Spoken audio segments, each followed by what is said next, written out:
So basically, instead of calling everything y, like y equals this, y equals that, y equals something else, they use different letters. So it's no big deal, you know? They're just using different letters. But then, Devin, do you need a pencil? Yep. But then they also do something else with function notation. They put parentheses next to the letter and then put x. It's weird. So these are all examples of function notation. Instead of using y, they use different letters, and then they put these x's next to them. It's not saying multiplication. What it's saying is, it's saying f's value at x, g's value at x, c's value at x. It's kind of weird. Now what's nice about it though, what's nice about this is, let's say, so like this equation might represent, you know, income, and this one's expenses, and this one's like coyotes or something. But they all represent different things, and so they have different letters so you can keep track. But what you might find out is, on the 5th day, there are 108 coyotes. Well, function notation is kind of cool because when you get an answer of 108, you know what the input was. So on the 5th day, there were 108 coyotes. So function notation is kind of nice because when you write it like this, you know what the input was, you know what the output was, which is cool. Next up it says, yeah, when you have y equals mx plus b, that's linear. Well, replacing the y with f in function notation is just all you're doing. It is said, it's called f of x. That's the way you say it, so it's saying f of x equals mx plus b. And yeah, let's just get kind of familiar with using it. So example 1 says evaluate f of x equals negative 4x plus 7 when x equals 2 and when x equals negative 2. So we're basically going to do 2 problems here. We're going to do 2 problems. We're going to do f of 2. What else are we going to do? Yeah, we're going to do f of negative 2. And that right there is why function notation is nice. We're going to know that this answer was when we used 2. We're going to know that this answer was when we used negative 2. And we just got to plug in the numbers and find out what it is. What's that going to get us?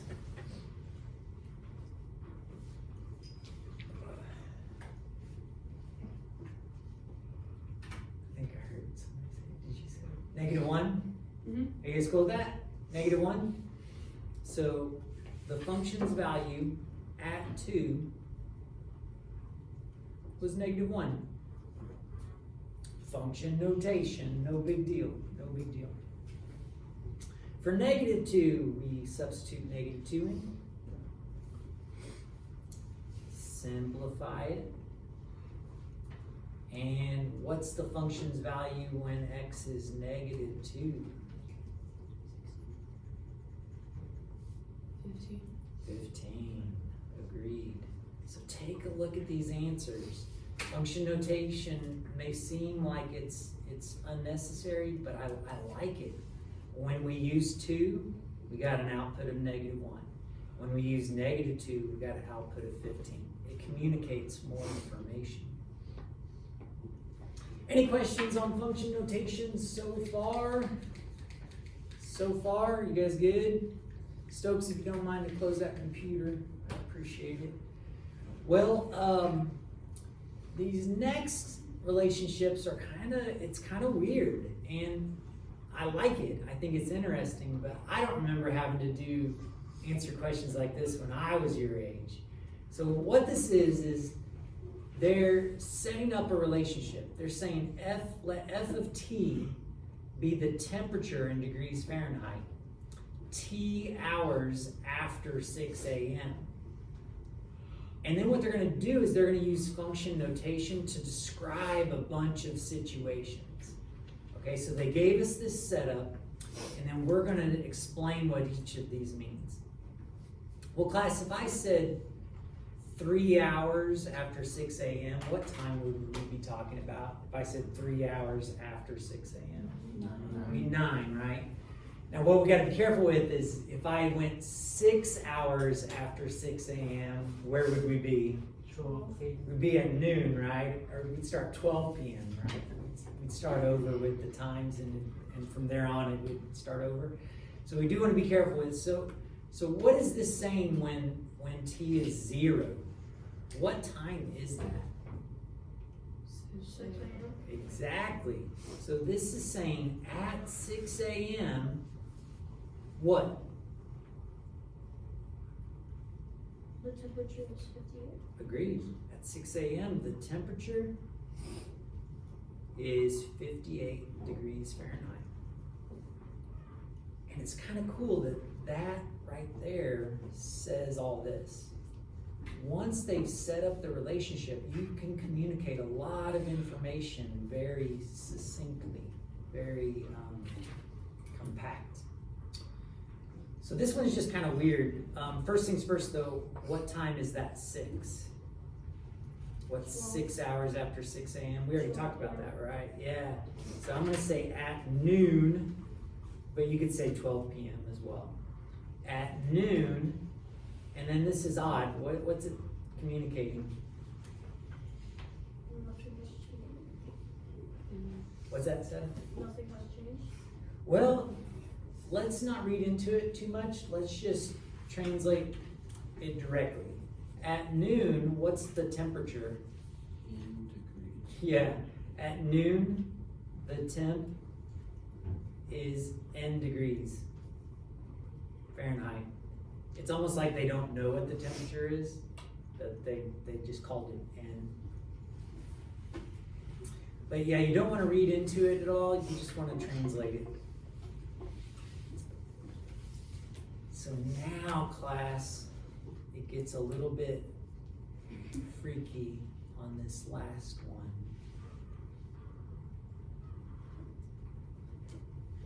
F of 3, what time are they talking about? 9 a.m. So we'll start out the same way, right? At 9 a.m. But what are they saying? It's colder than at 3. At 9 a.m. it's colder, it's less than, right? At 9 a.m. the temperature is less than when? 3 p.m. 3 p.m. Nice. Isn't that bizarre that they're communicating all that with just some symbols right there? At 9 a.m. the temperature is less than. And are you guys okay with the 3 p.m.? Because you got to go up to so 6 hours takes you to noon, then 3 more is 3 p.m. Yeah. So your practice has some of these on there. Hopefully you think they're kind of interesting. Some people this drives them nuts. They're like, I don't get it, but it sounds to me like you guys are understanding it all right. Is that accurate? Mm-hmm. Yeah. Okay. And is it correct that this is the first time a lot of you have seen this before? First time? Okay, so it's kind of different. All right. Next up is the most missed question. It's the most missed question on testing quizzes. I can't write today, sorry. This is the most missed question on testing and quizzes. And it's because people don't take the time to really understand what it's saying. Okay, are you guys with me on this?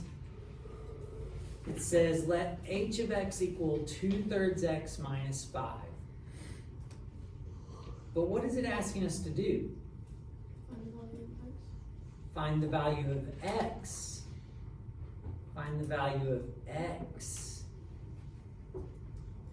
for which h of x is equal to -7. Well, class, if h of x is equal to -7, that just means we're gonna put -7 in place of h of x. Are you guys with me on that? Now, why do you think people miss this? Because they see that -7 and they don't read this, and guess where they put the -7 in for? They put it in for x, and they solve that. That's not what this is telling us to do. It's telling us to find x when the output was -7. When the output was -7. So we put the -7 right there, and then what do we have to do? We gotta solve it, yep. From there we solve it. What would you guys suggest we do first? Add the 5. I'm game with that. Yeah, add the 5. Ooh, and then I'm curious, for this next step, do most of you grab a calculator? Or do some of you multiply by the reciprocal? I'm gonna multiply by the reciprocal, but could you grab a calculator and divide? You totally could. Does anyone need to borrow a calculator?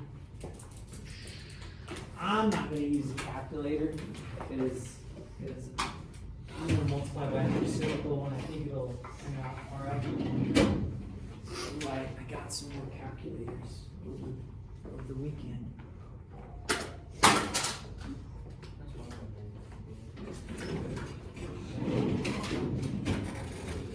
So class, you could divide by 2/3, but watch what happens when you multiply by the reciprocal instead. If you multiply by the reciprocal instead, the 2's divide out and you're left with a -3. I didn't have to use the calculator, you know what I mean? But if you want to practice using, -2 divided by 2/3. Oh, you can't see that. Yeah, you get the same answer.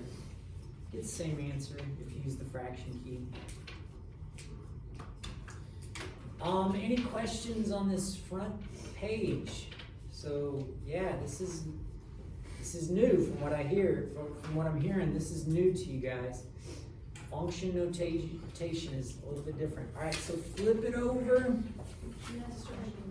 I'm sorry. Yeah, question. Can't you also multiply by 3 and then instead of 5? True story. Yes, you could think of this as dividing by 3, so you multiply by 3, and then divide by 2. I like it. Yeah, you totally could think of it that way, for sure. Okay, so on the back, this stuff doesn't really have anything special with function notation. It's just getting you used to the fact that they're gonna call our graphs f of x instead of y. But we're gonna graph this just like we've been graphing. We're gonna make a table. And do you guys remember when we made the table, what the restrictions were? What kind of numbers did we have to use? I think, if you remember, what's that? 2 positives, 0 and 1 negative. Yeah, and you don't even have to do that technically. You could just do a -, 0, and a positive. Yep. So let's make it easy on ourselves. Let's go -1, 0, and 1. Is everybody okay with that? And then, yeah, you're just gonna substitute it in. Substitute it in.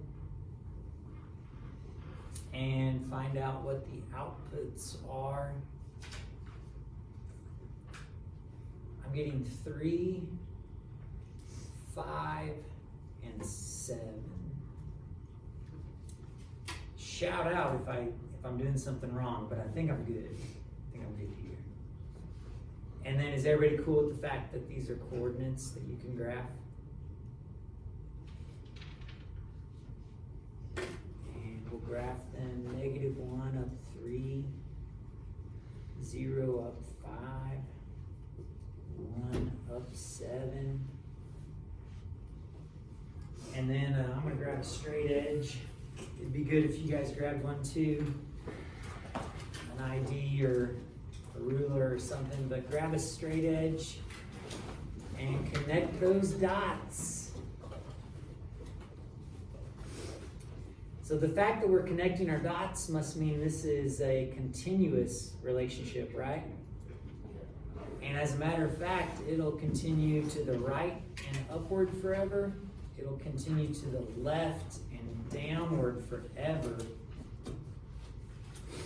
So if you were to describe the domain on this, all your x values would be all real numbers. And if you were to describe the range on this, same deal. It'd be all the y values would be all real numbers. I know it's not asking for that, but it'd probably be nice if we added that in there. Was that any different than what we did in 3.1 or 3.2 or whatever? Same stuff. Okay, this last problem is kind of interesting. It says a graph shows the number of miles a helicopter is from its destination, X hours on its first flight. So, do you guys see how it's starting out 300 miles? But as time goes by, what's happening to the miles? It's getting less until they arrive at the destination. So, looking at this, can we answer a few questions? How far away did it start out? 300 miles away. How long did the flight take? 3 hours. Took 3 hours, yeah. Took 3 hours. So I'm gonna write that down actually, 3 hours, because I think that's important for our question here. It says, on its second flight, the helicopter travels 50 miles farther and increases its speed by not 2 miles, it's actually 25 miles per hour. And they give us an equation for it. They say the function f of x equals 350 minus 125x represents the second flight, where f of x is the number of miles the helicopter is from its destination after x hours. And then the question is, which flight takes less time? And they want us to explain it. Well, what do you guys think?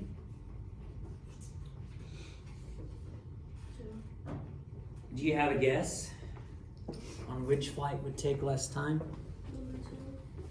You think the second one's going to take less time? Is that just a guess, Seth, or did you actually kind of figure something out? I kind of thought about it because it took 3 hours to go 300 miles, which is 300 miles or 100 miles per hour. You add 25, that'd be 125 miles per hour, and they're going 350. Then 2 hours would be 250. Then if you added 125, that would be 375. Okay. So 3 hours, then subtract by 25, that would Okay. be like 2 hours. Gotcha. Yeah. 2/3 an hour. Yeah. Okay. So Seth is doing what we're gonna do.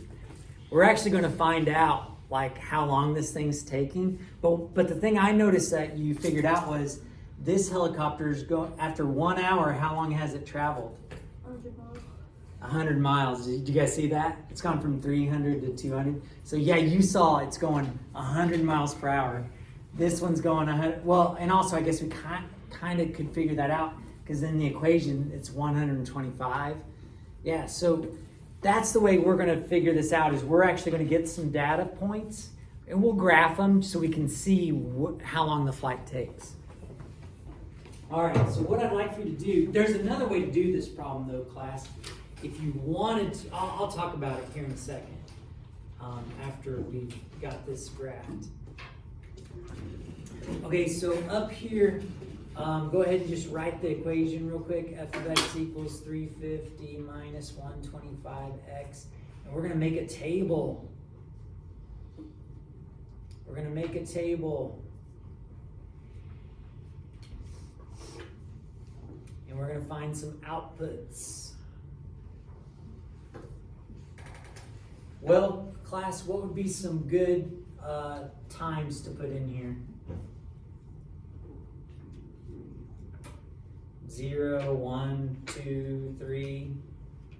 And actually, if we do 0, 1, 2, and 3, won't that be able to tell us if the flight's gotten to its destination or not? Whether or not it's faster than this one. So I think all we got to do is 0, 1, 2, 3. We could do 4 if we need to. But let's plug these in. At 0 hours, how far away is it? How far away is the helicopter from its destination at 0 hours? 350. In 1 hour, how far is the helicopter from its destination?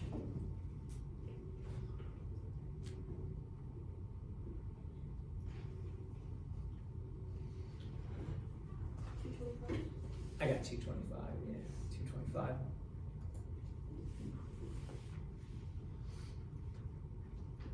After 2 hours, how far is the helicopter from its destination? 100 miles away. And after 3 hours,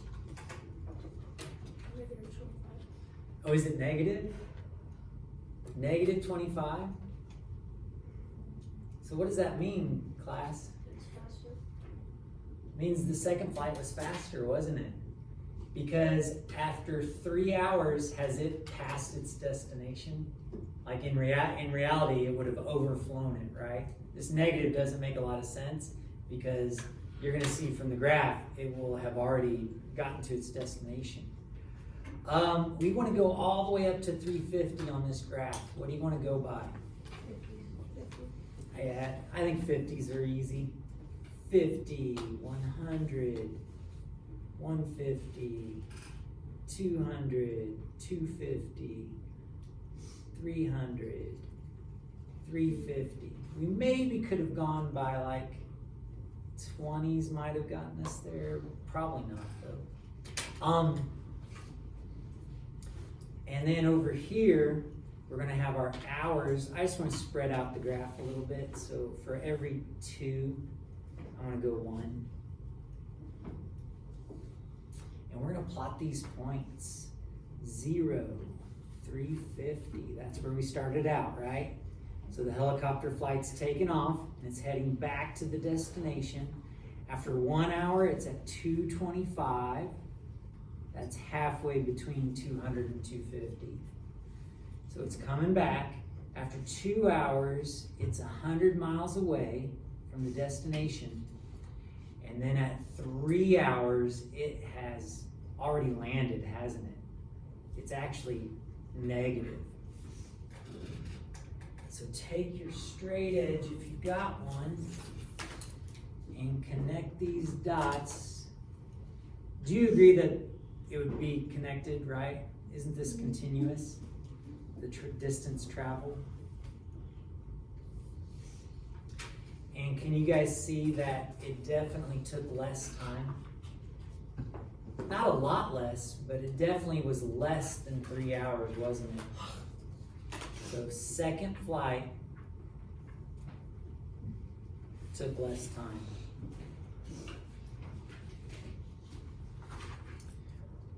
Can anybody think of another way that we could have done this without graphing it?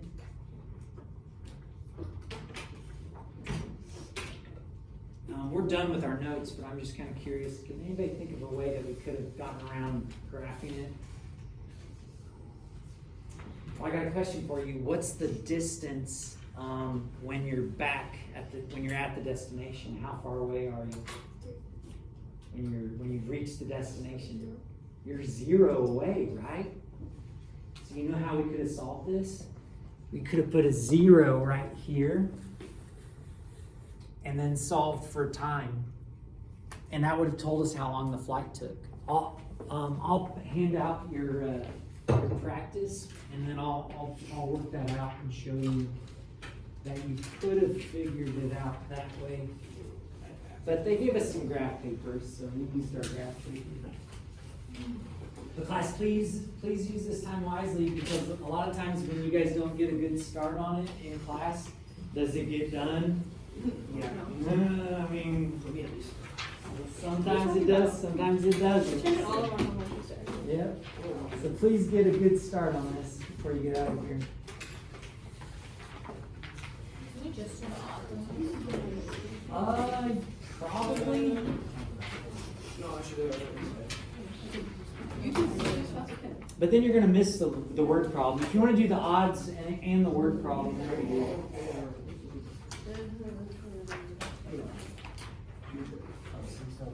Ooh, hey class, with our quiz, oh,